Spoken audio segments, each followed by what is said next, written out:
आप सभी का हार्दिक स्वागत है हमारे YouTube चैनल पटनाई सत्संग बिहार ऑनलाइन सत्संग में। आइए हम लोग देखते हैं कि सब्सक्राइब कैसे करें। ये जो देख रहे हैं आप, सब्सक्राइब का बटन है ना, उस पर क्लिक करके ये बेल वाले आइकन पे क्लिक करके ऑल पे क्लिक करना है। उसके बाद सब्सक्राइब हो जाएगा। धन्यवाद। जय गुरु।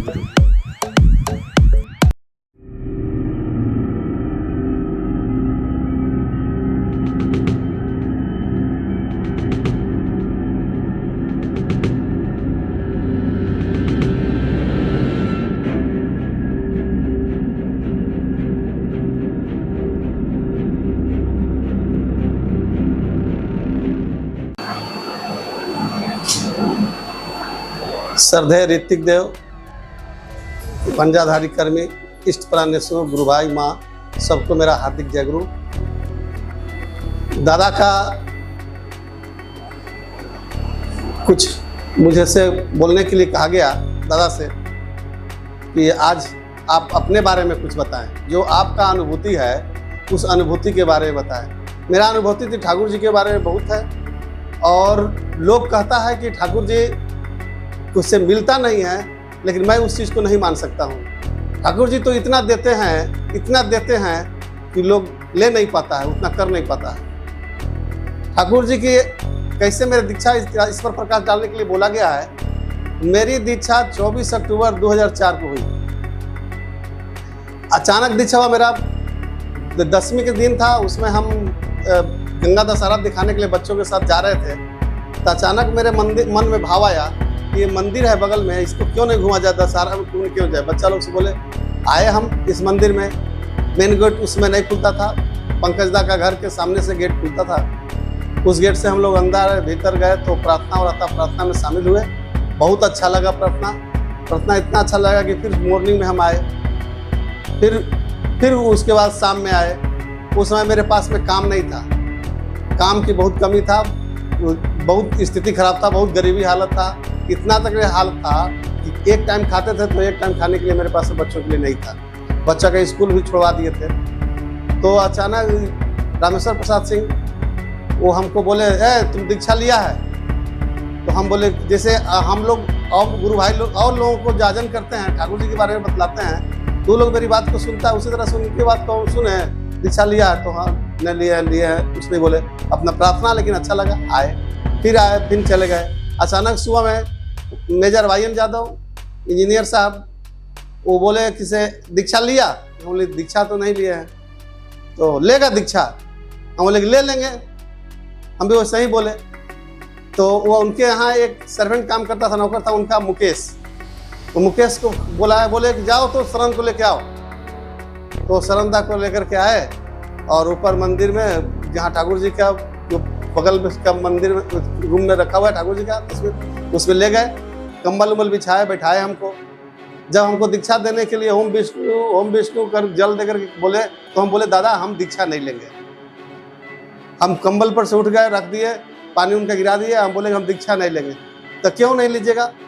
तो हम दीक्षा नहीं लेंगे इसलिए कि हम लोग खाते पीते आदमी हैं, मेरे घर में को सब लोग मांस मछली सब खाता है, से हम दीक्षा नहीं लेंगे। विष्णु भगवान का दीक्षा दे रहे हैं आप, ओम विष्णु बोल रहे हैं। और हम जानते हैं जहाँ तक कि जो वैष्णव होता है वो मांस मछली नहीं खाता है, तो आप हम कैसे दीक्षा ले लें, बोलिए आप। तो शरणदा बोले कि से आपको हम लेने की बात बोल रहे हैं, छोड़ने की बात कहाँ बोले हैं, आप जोड़ने की बात बोल रहे हैं। जब आप सिर्फ एक चीज जीवन में जोड़ लीजिए, ठाकुर जी को भी, उसको भी जोड़े हुए रहिए, जो खाते पीते हैं इनको भी जोड़ लीजिए, तब दीक्षा ले सकते हैं। अरे हाँ, तब लेने में क्या दिक्कत है। तो हम दीक्षा ले लिए। दीक्षा लेने के बाद शरणदा बतलाया कि ठाकुर जी पुरुषोत्तम है, नारायण है, ये वो सब कुछ सारा कुछ बताया हमको। उसके बाद मेरे घर के सारे लोग दीक्षा लिए तुरंत, माने बिहानी पर ही सब लोग, मेरे घर के लोग बोले कि हम लोग भी लेंगे। सब लोग बच्चा उच्चा सब ले लिया। छोटा बच्चा की अंडर एज था, नहीं होना चाहिए था, उस समय ही दीक्षा, सारे लोग को दीक्षा हो गया। और सेम डे से मेरा मांस मछली छूट गया पूरे परिवार का। उसी दिन से पता नहीं क्या हो गया, ठाकुर जी की दीक्षा, उसी दिन से किसी को खाने का मन नहीं किया। कोई न खाया, एक दिन घर में बना भी तो कोई फेंका गया, कोई खाया नहीं, और उस दिन से मांस मछली छूट गया। उसके बाद जब दीक्षा लिए, उसके बाद जब मेरा जीवन चलने लगा, स्थिति करते थे, रोज प्रार्थना में आते थे, दोनों टाइम रोज सत्संग में जाते थे, क्योंकि खाने के लिए मिल जाता था। उस समय मेरा स्थिति खाने के लिए भी घर में खराब था। तो सत्संग में चल जाते थे, कम से कम खाने के लिए तो मिल जाता था सबको, बच्चा बच्चा सबको लेकर के। उस समय हम सरंदा के एक फैशन हाउस दुकान है उनका था, उस समय दुकान पर गए, हम बोले कि दादा आप बोलते हैं कि ठाकुर जी पुरुषोत्तम हैं, ठाकुर जी नारायण हैं, स्वयं विष्णु के अवतार हैं, आप क्या नहीं बोले हैं।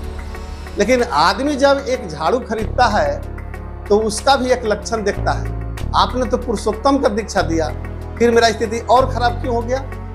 और तो खराब नहीं होना चाहिए था।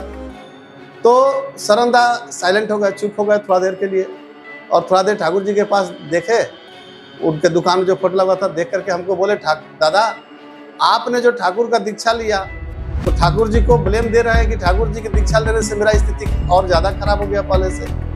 यदि ठाकुर जी की दीक्षा नहीं लिए होते और उसके बाद यदि यही स्थिति हो जाता तो ब्लेम किसको देते आप? कौन आपका ब्लेम लेता? तो कम से कम आज के डेट में ठाकुर जी ये बूढ़ा आदमी जो बैठे हुए हैं, ये तो आपका ब्लेम तो लेने के लिए तैयार है ना। चलिए उनकी मर्जी है, हो सकता है पहले का कोई ग्रह गोचर होगा, वो जल्दी जल्दी खत्म हो रहा है, तो जल्दी जल्दी खत्म हो रहा है। देखिए आगे आगे होता है क्या, जो चिंती बताएं उसको करते रहिए और जो बताएं उसे कीजिए। तो हमने उस समय सबको हम लोग बैठ के सारे कोई प्रार्थना करना, स्मृति करना, सब लोग करते रहे। 2005 आ गया, जनवरी फरवरी मार्च वही स्थिति। 2005 अप्रैल 2005 से लेकर के और आज जो तारीख है 27/8/2023, आज हम पीछे होकर के नहीं देखे हैं कि पीछे मेरा क्या है। बोलते हैं तो भावुक हो जाते हैं, बहुत मैंने अंदर से होता है कि पीछे होकर बैक न देखे आज तक, लेकिन हमारा पीछे क्या है। आगे बढ़ते गए, परमपिता की दया है आज तक तो हम आगे बढ़े। 28/8/2023 के बारे में हम नहीं बता सकते हैं, लेकिन आज तक हम पीछे मुड़ करके नहीं देखे हैं। ये परमपिता की दया है। और घटना की बात है तो उस समय 2004 के बाद मुझ पर सत्संग का भूत सवार हो गया था। एक भी सत्संग नहीं छोड़ता था। उस समय अदालतगंज में सत्संग होता था, और अदालतगंज में सत्संग करने के बाद किसी न किसी घर में हम लोग जाते थे सत्संग करने के लिए, प्रभाती के लिए। सुबह में प्रभाती करते थे और प्रभाती करने के बाद वो जाते थे कहीं सत्संग करने के लिए। और 24 दिसंबर को वहाँ फिक्स था कि 24 हर साल 24 दिसंबर या संडे जो पड़े उसमें वहाँ सत्संग अदालतगंज में होता था। तो एक दिन क्या किए, हम बच्चा लोग स्कूल बंद था, तो हम छोटा बच्चा जो मेरा था वो बहुत तंग करने लगा कि इसे नहीं आज सत्संग में हम भी चलेंगे। हमारे 3:30 बज रहा है जी, 4 बजे भोर में हम लोग निकलते हैं यहाँ से। जनवरी दिसंबर का महीना है, लास्ट दिसंबर का, इतना ठंडा है, कैसे जाओगे? तो तुम नहीं जाओ। एकदम जिद करने लगा, नहीं जाए करेंगे। उसको हम ले लिए मोटरसाइकिल पर लेकर के अदालतगंज पहुँचे। अदालत पहुँचने के बाद हम लोग प्रभाती किए। प्रभाती करने के बाद वहाँ 1 घंटा लग गया, 5 बज गया। 5 बजे भी तो सफा नहीं होता, दिसंबर का महीना पूरा अंधारा रहता है। तो वहाँ से निकलने के लिए हुआ कि चलिए राजीव नगर रोड नंबर 25 में सत्संग करना है। तो वहाँ के लिए हम लोग निकले। सब लोग सरंदा हमको देखे, बोले दादा आप तो बहुत बड़ा गलती आज काम किए। हम बोले क्या किए दादा? तो आप इतना छोटा बच्चा को क्यों लेके चला इतना ठंडा में? इसको तो लेकर के नहीं आना चाहिए था, इतना ठंडा है, देख रहे हैं कुहासा से कुछ दिख नहीं रहा है, और आप इतना ठंडा में इतना छोटा बच्चा को घर से लेके चलाए हैं। तो चलिए ले करके आए हैं तो कोई बात नहीं है, लेकिन ये बच्चा आपके मोटरसाइकिल पर नहीं जाएगा। देखिए ठाकुर जी कैसे मैनेज करते हैं, उनका मैनेजमेंट देखिए ठाकुर जी का। वो कहते हैं, सरंदा बोलते हैं कि नहीं ये बच्चा आपके मोटरसाइकिल पर नहीं जाएगा। जबकि होता है क्या कि हम लोग क्या कहते हैं, आपका बेटा है भाई आप अपना मोटरसाइकिल लेके जाइए, उसका तो अपना मोटरसाइकिल लेके जाएगा, सबको अपना मोटरसाइकिल जाता है। लेकिन वो कह रहे हैं नहीं इसको उतारिए अपने मोटरसाइकिल से, ये आपके मोटरसाइकिल पर नहीं जाएगा, इसको दूसरे मोटरसाइकिल पर दीजिए। तब बोलते हैं कि इसको किसको दे, तो उसको बैठा दिए तपन दा के पास। तपन दा के पास मोटरसाइकिल बैठा दिया, और हमको बोलते हैं आपको इस समय अभी मजबूत आदमी की जरूरत है। पता नहीं उनके मन में क्या आ रहा था, ठाकुर जी क्या बोल रहे थे। वो बोलते हैं हम आपको मजबूत आदमी की अभी जरूरत है। और उस समय नाम सुने होंगे सुधीर दा का। सुधीर दा सत्संग के लिए पूरा मोटिवेट थे, पूरा भजन करना ही करना, कहीं भी हो हर जगह उन्हीं का टेम्पू चलाते थे और सब जगह सत्संग करते थे। तो हमको बैठा दिए मेरे मोटरसाइकिल पर कि सुधीर दा को आप लेकर जाइए। सब लोग अदालतगंज के गेट से निकला बाहर मुरिया लोग के सामने से, और लोग बढ़ाए आगे की ओर, पीछे से हम भी निकले। मेरे मोटरसाइकिल पर ही पीछे में ढोलक बांधा गया था।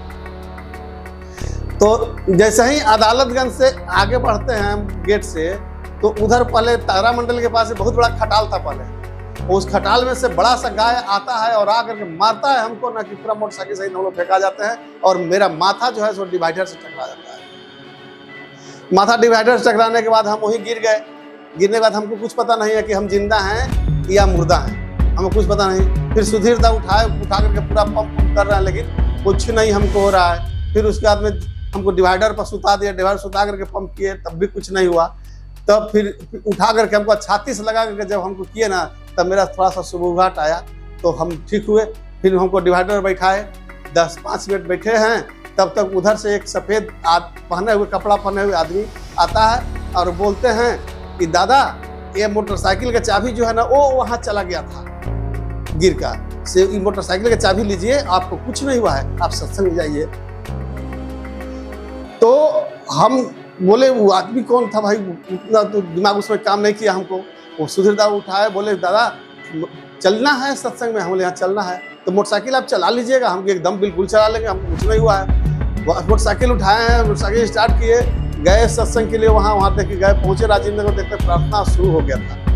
प्रार्थना शुरू हो गया, जब देखते हैं तो मेरा पूरा फटा हुआ है, जैकेट टैकेट रगड़ा के पूरा एकदम फटा हुआ है। चूँकि रगड़ाते हुए डिवाइडर में टकराए थे हम, तो पूरा ड्रेस फटा हुआ है, पैंट पूरा फटा हुआ है। तब वहाँ पूरा हम रोवाई छूट गया, रोने लगे ठाकुर जी के पास उस सत्संग में वहाँ। तो वहाँ लोग पूछने लगा क्या हुआ, रो रहे हैं क्यों, दादा प्रार्थना हो रहा है, आप रो रहे हैं, क्यों रो रहे हैं। तब हम अपनी घटना वहाँ बताए सब लोग को, कैसे ऐसे अभी घटना घटा। फिर सुधीर दा बताया सब लोग को और दिखाए कि देखिए मेरा सब फट गया है, पैंट सब फट गया, जैकेट वगैरह सब फट गया है। तो वहाँ बचाने वाला हम कौन था, ठाकुर जी थे। और उससे पहले हमको एक ज्योतिषी बोला था कि इतना उम्र में आपका एक्सीडेंट होगा और आपका डेथ हो जाएगा, इससे ज़्यादा आपका आयु नहीं है, उतना ही आयु है। और वो ज्योतिषी जी थे हमारे मित्र के बहनोई थे। जब उनके डेरा में गए अचानक ऐसे ही कुछ दिन के बाद, पुरंदरपुर में वो रहते थे, डेरा में गए तो बोले अशोक जी आप जिंदा हैं। बोले आपके सामने महाराज कहाँ कर रहे कि आप जिंदा हैं, तो आपके सामने है। तो बोले कि नहीं, ऐसा कैसे हो गया, मेरा आज तक ज्योतिषी फेल नहीं हुआ है, आप जिंदा कैसे हैं। तब हम सारी घटना उनको बताए, तो सारे परिवार के साथ आकर के ठाकुर जी की दीक्षा लिए। तो ऐसे ऐसे अनेकों घटनाएं मेरे साथ घटी है। और इस तरह की घटना कई बार घटा माने मेरे साथ, मेरी पत्नी के साथ भी घटा है, जो कि ठाकुर जी स्वयं आकर के बचाए हैं। और इसी के साथ हम अपना वक्त समाप्त करते हैं। कहने के तो बहुत कुछ है, लेकिन ठाकुर जी की दया असीम है। और जो कोई कहता है कि ठाकुर जी की दीक्षा लेने से हमको फायदा नहीं है, ठाकुर जी तो उस चीज़ को हम मानने के लिए तैयार नहीं है। हम करते कितना है इस पर निर्भर करता है कि हम ठाकुर जी को जीवन में कितना लेके चलते हैं। सिर्फ ठाकुर जी को हमको लेके चलना है, बाएं दाएं किसी को नहीं देखना है। बाएं दाएं किसी को देखना है कि कौन क्या कर रहा है, नहीं कर रहा, तो वो ऐसे कर रहा है, वो ऐसे कर रहा है, तो हम सिर्फ देखते रह जाएंगे और ठाकुर जी हमसे बहुत दूर हो जाएंगे। इसलिए हमारे और ठाकुर जी के बीच में कोई नहीं, सिर्फ ठाकुर जी हमारे हैं। ठाकुर जी को हम जीवन भर लेके चलेंगे और जीवन में ठाकुर जी को ही लेकर के चलना है। जय गुरु।